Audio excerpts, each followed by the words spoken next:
온전히 여호와를 갈망하며 나의 입술이 여호와를 찬양하리.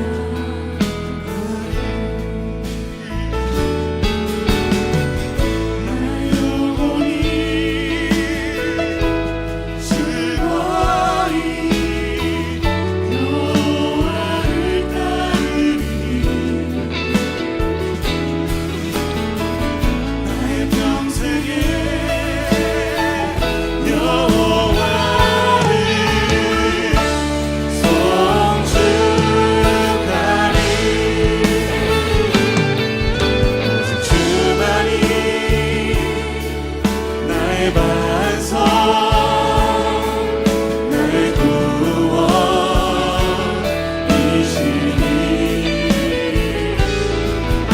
오직 주만이 나의 산성, 내가 요동치 아니하리. 오직 주만이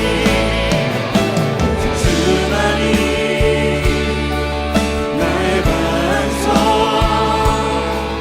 나의 구원이시니. 오직 주만이 나의 산성, 내가 요동치 아니하리. 나의 구원, 나의 구원, 나의 영광 하나님께 있으니. 내 힘의 반석과 피난처 되시네.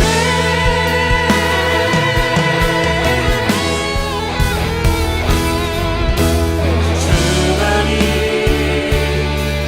나의 반석, 나의 구원이시니. 오직 주만이 나의 산성, 내가 요동치 아니하리. 오직 주만이 나의 반석, 나의 구원이시니.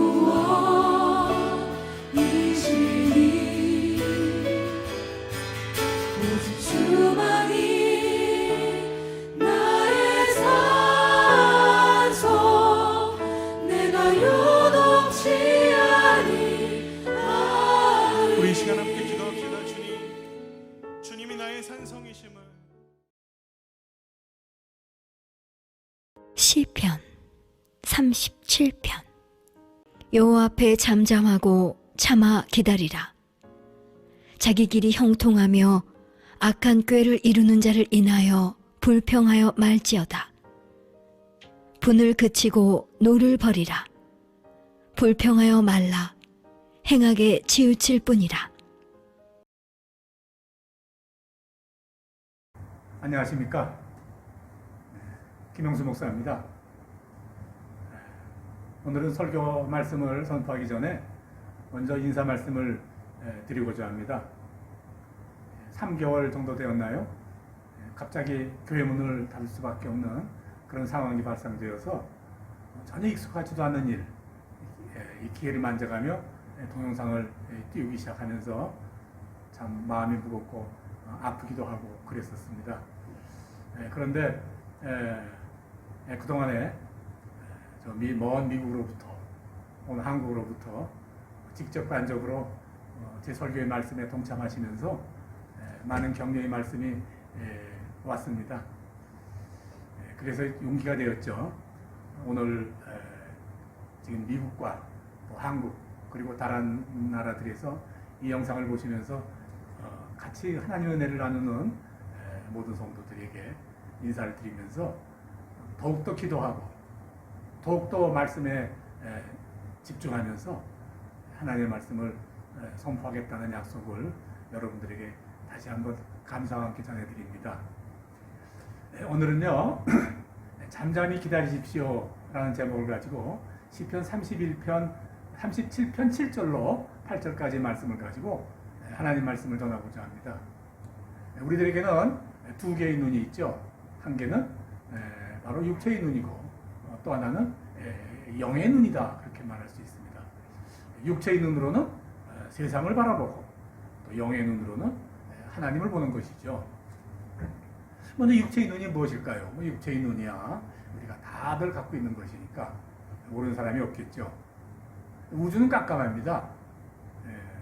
그래서 우주 비행사들이 하는 말을 들으면요, 깜깜한 우주를 여행하다가 문득 찬란하게 빛나는 별 하나가 이렇게 보이는데요.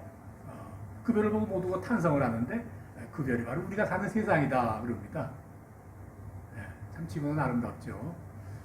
태초에 온 세상은 깜깜했다고 그러죠. 하나님이 빛을 창조하셔서 깜깜한 세상을 밝게 만드셨습니다. 온통 깜깜한 우주에서 오직 우리가 사는 이 세상만이 아주 밝죠. 이건 특별한 중에서도 대단히 특별한 것이다, 그렇게 말할 수 있습니다. 하나님은 그가 만드신 이 밝고 아름다운 세상을 우리들이 볼 수 있도록 우리에게 눈을 주셨는데 그게 바로 우리 육체의 눈이에요. 그러나 육체의 눈으로는요 하나님을 볼 수가 없습니다. 요한일서 1장 9절에서 11절까지 참빛 곧 세상에 와서 각 사람에게 비치는 빛이 있었나니 그가 세상에 계셨으며 세상은 그로 말미암아 지은 바 되었으나 세상이 그를 알지 못하였고 자기 땅에 오매 자기 백성이 영접하지 아니하였으나, 이렇게 기록이 되어 있죠. 사람들이 세상에 오신 하나님이 하나님이신지를 몰랐다고 그랬죠. 그래서 십자가에 달아 죽였어요. 왜? 육체의 눈으로만 예수님을 보니까 우리 주님은 십자가에 매달아 죽일 만큼 큰 죄인이었기 때문에 그랬죠. 육체의 눈으로 본다는 것은 바로 그런 것입니다. 육체의 눈만으로는 세상을 달 수가 없습니다. 그렇게 살아서도 안 되죠. 영의 눈으로 세상을 보며 살아야 되죠. 그렇다면 영의 눈이라는 걸 뭘 말하는 것인가? 영의 눈은 우선 단순하게 하나님이 하시는 일이 보이는 눈이죠. 그냥 보면 세상은 육체만으로 사는 것 같아요. 먹고 입고 자고 또 가정과 직장에서 사람들과 어울려 웃고 울고 부대끼며 사는 것이 인생인 것 같아 보입니다. 아닙니다. 그렇게 육체로 사는 세상은요, 우리가 사는 세상에 아주 극심히 작은 부분에 불과합니다. 얼마나 작은지 말로도 할 수가 없어요. 아주 작은 부분일 뿐이에요. 우리들 삶 모든 중심에 하나님이 계시고요, 세상에 벌어지는 모든 일은 하나님이 하시는 일이에요. 그 우리 삶에 같이 계시며 살아계신 하나님, 그 하나님을 볼 수 있는 눈, 그걸 우리가 영의 눈이라 그렇게 말하는 것이죠. 살면서 우리들 앞에 많은 일이 벌어지지 않아요? 그런데요, 그 눈이 사실은 실제 벌어지는 일이 아니다. 이거 무슨 말이에요? 본질이 아니다 그 말이에요. 히브리서 11장 3절에는요 보이는 것이 나타난 것으로 말미암아 존재하게 된 것이 아니다, 그렇게 말하죠. 걸핏 들으면 좀 어려워요. 보이는 것은 나타난 것으로 말미암아 존재하게 된 것이 아니다. 내 눈에 보인다, 내 눈앞에서 벌어진다, 그렇다고 그게 진짜가 아니다 그 말이에요. 본질은 그게 아닙니다. 그 본질이 무엇인지 그거를 보는 눈이 바로 영의 눈이다, 바로 그렇게 말하는 겁니다. 지금요 코로나 사태로 우리 모두가 다 온통 우리의 마음이, 우리의 삶이 거기에다 정신이 팔려 있어요. 그런데 우리가 팔려 있는 내용을 가만히 보니까요, 코로나가 몇 명이 발생했고 몇 명이 사망했고 각 나라 정부가 어떤 조치를 취했고 공항이 막혔고 바쁜 일이 산같이 쌓여 있는데 한국에 갈 수도 태국으로 갈 수도 없는 이 기막힌 상황이 되었고 등등 이런 일들이 우리 앞에 보이는 일들이죠. 물론 이런 일들은 지금 분명한 사실 같아 보여요. 사실이 일어나는 일이죠. 그러나 이것이 본질은 아니다 그 말이에요. 그냥 육체의 눈으로 보이는 일일 뿐이다 그 말이죠. 진실은 따로 있어요. 하나님이 진실이십니다.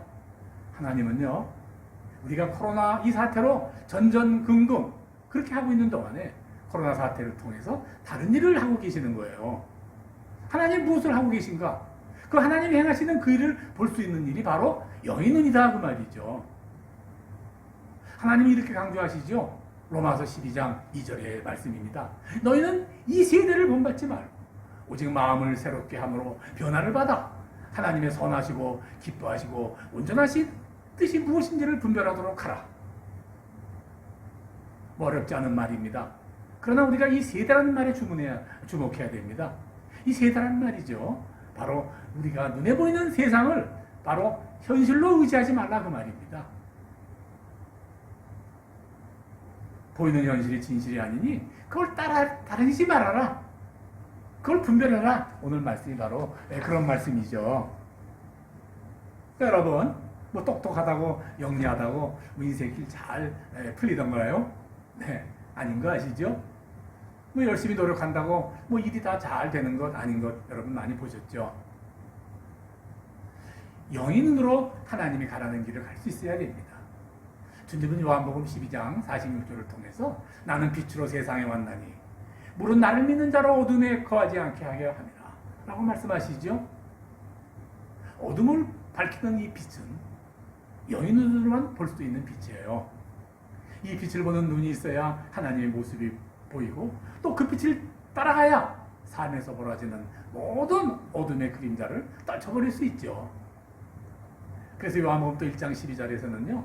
영접하는 자, 곧 그 이름을 믿는 자들에게는 하나님의 자녀가 되는 권세를 주었다. 그렇게 말씀하시는데 이 말씀은요. 우리가 하나님의 자녀로서 누릴 수 있는 권세, 축복, 이 모든 것들을 제대로 우리가 누리고 살지 못하는 것은 영의 눈으로 세상을 보지 못하기 때문이다. 바로 그 말씀을 하시는 거예요. 그럼 하나님은 지금 코로나 사태를 통해서 하시는 일이 무엇이에요, 목사님? 뭐 이렇게 묻고 싶겠죠. 예, 그 대답 드립니다.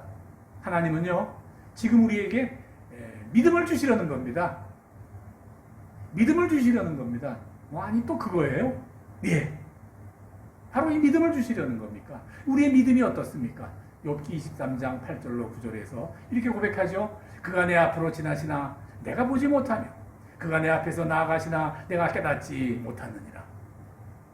믿음이 있다고 하면서 하나님을 의지하고 산다고 하면서 그가 내게 오시는지 가시는지 말하는지 말씀하시지 않는지 그거 아무것도 모른다 그 말입니다.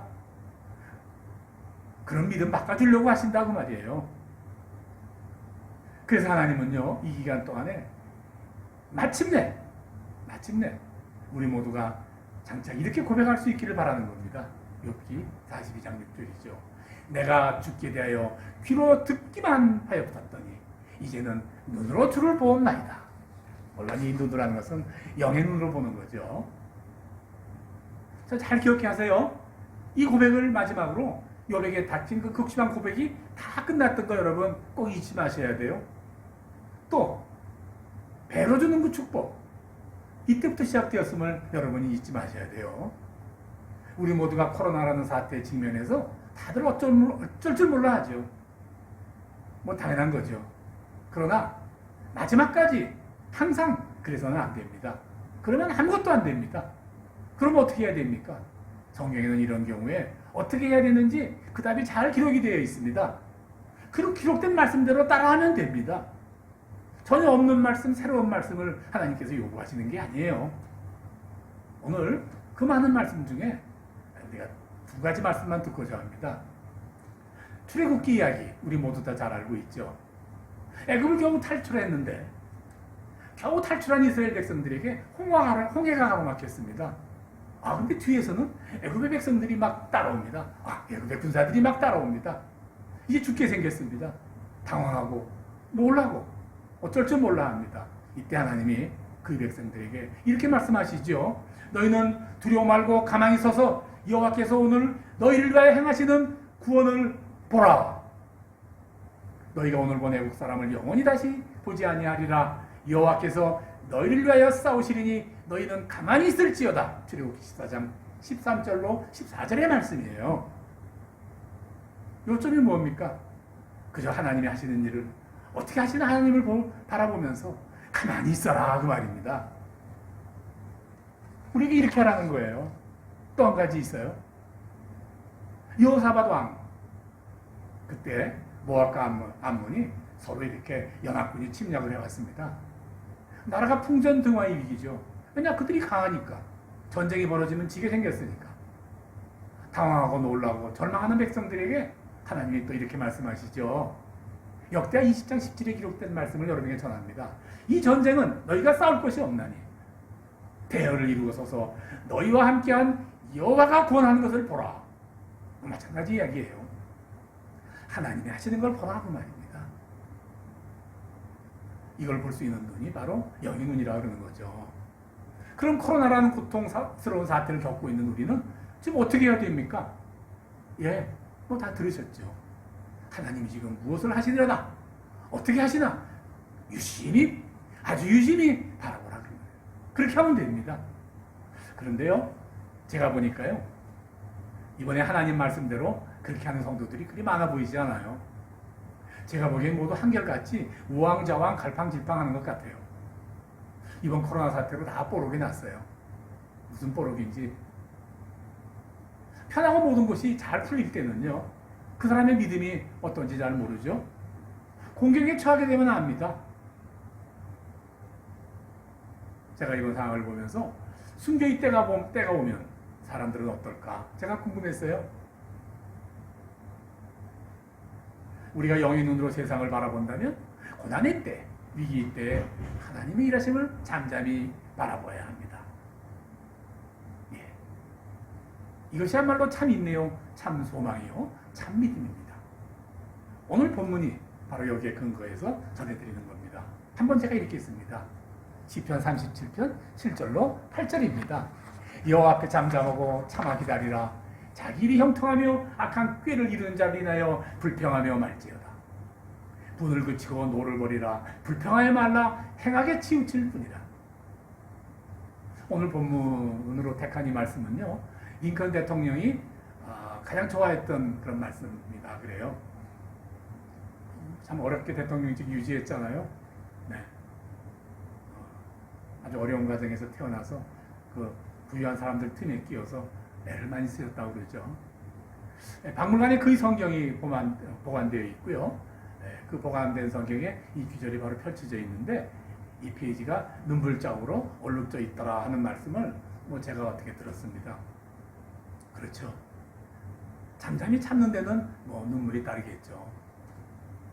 기다리면서 하나님이 하시는 일을 바라보기를 주님의 이름으로 축원합니다. 그런데요, 코로나 사태 중에 우리가 너무 어선해요. 우왕좌왕해요. 믿음에 없는 행동을 해요. 그래서 어떤 일이 생겼는지 아세요? 교회가 상처를 입었어요. 이 사태로 인해서 교회가 가장 치명적인 타격을 입었다 그렇게 말하죠. 믿지 않는 사람들이 이렇게 기대하죠. 혹시 너희가 믿는 하나님은 지금 무엇을 하실 수 있는 것 아니에요? 아무것도 못했죠. 그래서 아무것도 하지 못하더라도 이제 무기력한 모습, 우왕좌왕하는 모습, 그런 모습은 보여주지 말았어야죠. 그런 모습을 보고 세상 사람들은 뭐라고 했겠습니까? 2, 3일 전인가 교회에서 몇 명씩 코로나 확진자가 자꾸 생기니까 한국 정부에서 예배 금지령을 검토한다 이런 뉴스가 나오더라고요. 아니 그래 세상의 정부가 예수 그리스도의 몸된 교회 문을 닫을까 말까 그것을 결정한다고요? 얼마나 부끄러운 일이에요. 너무 창피해서요. 저 뉴스 그냥 꺼버렸어요. 그런데도요 요새 매일 그 뉴스가 떴다 나왔다 잠깐 나왔다 그래요? 그거 간 보는 거죠. 교회 모습을 이렇게 참으로 불쌍하게 만든 비참하게 만든 책임은 저를 비롯해서 우리 교회의 모든 지도자들이 있다. 저는 또 강조합니다. 교회가 왜 이렇게 약해졌느냐? 육체의 눈으로 세상을 봐서 그래요. 코로나 바이러스보다 더 위험한 성공주의 바이러스가 교회에 들어와 있어서 그래요. 세상은요, 대기업에 입사했으면 성공이고요. 인류대학을 들어갔으면 성공이고요. 큰 평수 아파트에 살면 성공이고 강남 아파트에 살면 더 큰 성공이라고 그래요. 그게 성공주의예요. 그런 성공주의 세상에 물들어갈 때 교회가 나가야 될 텐데 교회는 같이 함몰되어 있었잖아요. 예. 하나님 바벨탑을 무너뜨렸어요. 바벨탑 아시죠? 그런데 교회가 교회 안에 바벨탑을 끌어다 세워다 놓고요. 그것이 무너질까봐 코로나 사태가 다가오니까 그 바벨탑이 무너질까봐 그냥 지켜버리고 전전긍긍했다 그 말이에요. 제가 보기엔 그래요. 네, 더 이상 일일이 말하지 않는 게 좋겠네요. 네, 여기까지만 하는 것이 좋을 것 같습니다. 자, 이제 말씀을 마치려고 합니다. 아직 코로나가 끝나지 않았습니다. 뭐 곧 끝나겠죠. 어떤 시기든지 끝나리라고 저는 봅니다. 진행 중입니다, 코로나가. 이 와중에 제가 또 반복해 강조하지만 지금부터라도 우왕좌왕하지 마세요. 자꾸 나서면요, 하나님이 하시는 일이 보이지가 않습니다.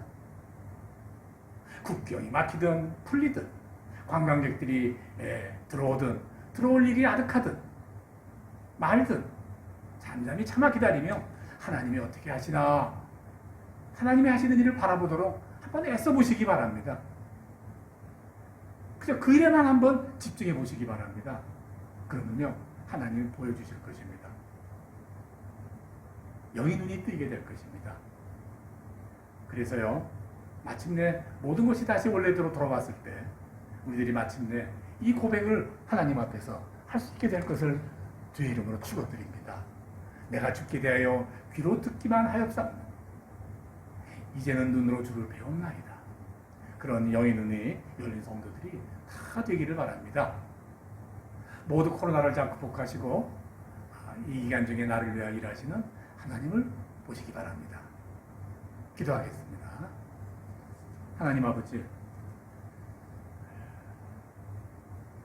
참으로 알지도 못하고 보지도 못하던 코로나 사태로 인해서 세상 모든 백성들이 놀라고 두려워하는 이 와중에 우리 백성들, 우리 하나님을 믿는 성도들 그 일에 같이 끼어들어 우왕좌왕 하지 말게 하시고 오직 이 일을 통하여 하나님이 행하시는 놀라운 일을 집중하여 바라보는 그런 삶 살 수 있도록 인도하시고 도와주시옵소서. 그런 마음을 갖고 살아가는 하나님의 백성들에게 주께서 예비하신 놀라운 권세와 능력을 허락하여 주시옵소서. 예수님의 이름으로 감사기도 드립니다. 아멘.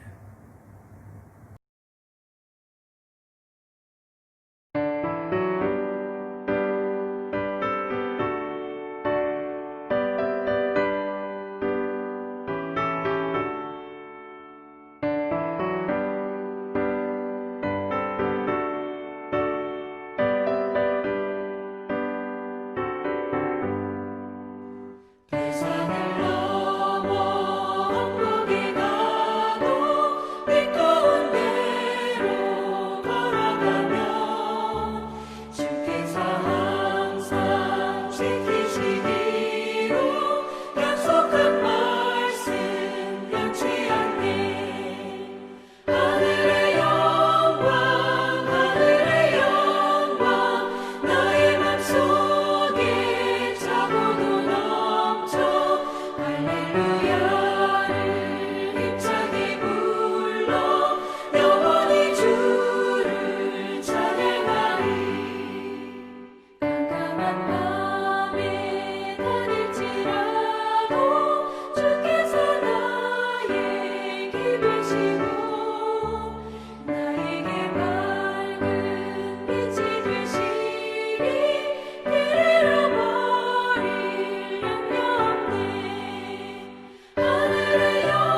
무엇과도 주님을 바꾸지 않으리.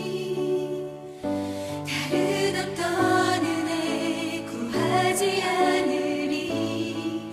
오직 주님만이 내 삶의 도움이시니 주의 얼굴 보기 원합니다. 주님 사랑